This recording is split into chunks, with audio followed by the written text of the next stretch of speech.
Ahora nos vamos a Commerce City, donde a partir de este miércoles, una de las avenidas más transitadas se cerrará, escuche esto, por 21 días. Karen Vega habló con las autoridades de la ciudad y nos tienen las rutas alternas. Adelante, Karen, buenas noches. Buenas noches. Prepárese y tenga paciencia, porque a partir del miércoles 1 de octubre, la avenida 104 estará cerrada. Sin embargo, usted podrá usar la carretera 2 para desplazarse de norte a sur o las avenidas 96 y la avenida 120 para viajar de este a oeste. 21 días.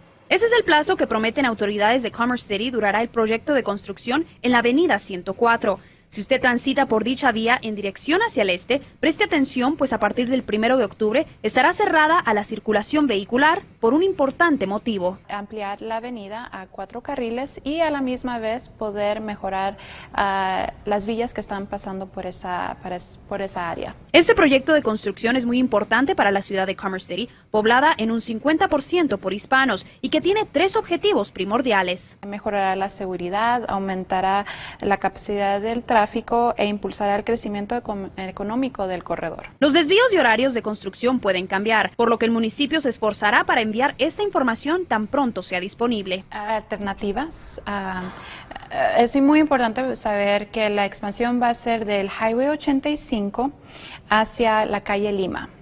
Entonces nosotros tenemos un mapa y dentro de ese mapa ustedes pueden obtener información de calles alternativas que pueden tomar. Estas rutas alternas incluyen usar la carretera 2 para desplazarse de norte a sur y las avenidas 96 o 120 para viajar de este a oeste. Es sugerido que el tráfico local use las calles Peoria o Juliet.